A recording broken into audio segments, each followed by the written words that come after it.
ఒకటి చేసిన అల్లు అర్జున్ రెండు తెలుగు రాష్ట్రాలనే కాదు దేశవ్యాప్తంగా సంచలనం అయ్యింది అల్లు అర్జున్ అరెస్ట్.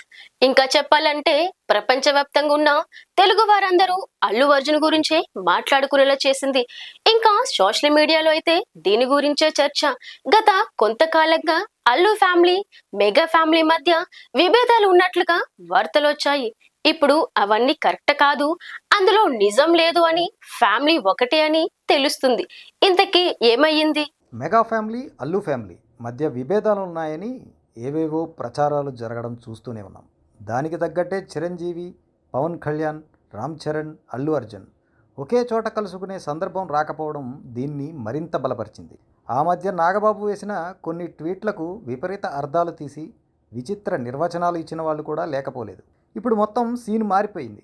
అల్లుడి అరెస్ట్ విషయం తెలియగానే మెగాస్టార్ విశ్వంబర షూటింగ్ అప్పటికప్పుడు రద్దు చేసుకుని హుటాహుటిన బన్నీ ఇంటికి వచ్చేశారు.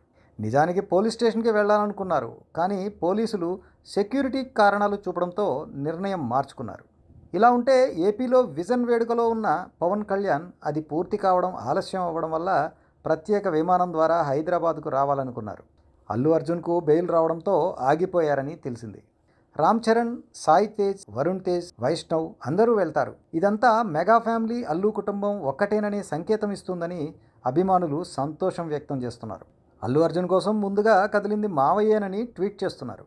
లాయర్ నిరంజన్ రెడ్డిని రిఫర్ చేసింది కూడా ఆయనేనని ఇన్సైడ్ టాక్. చిన్న చిన్న విభేదాలు ఏవైనా ఉండొచ్చు, కానీ ఆపద వచ్చినప్పుడు అందరూ ఏకమైపోతామనే సందేశం ఇవాళ రెండు ఫ్యామిలీస్ స్పష్టంగా ఇచ్చేశాయి.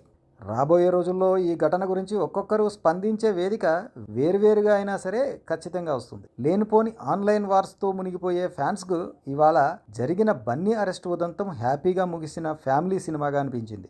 ఏది ఏమైనా మెగా ఫ్యామిలీని ఒక్కటి చేసింది మాత్రం అల్లు అర్జున్ అరెస్ట్. చూస్తూనే ఉండండి మరిన్ని ఫిల్మీ అప్డేట్స్ కోసం పీపుల్ మీడియా పాయింట్.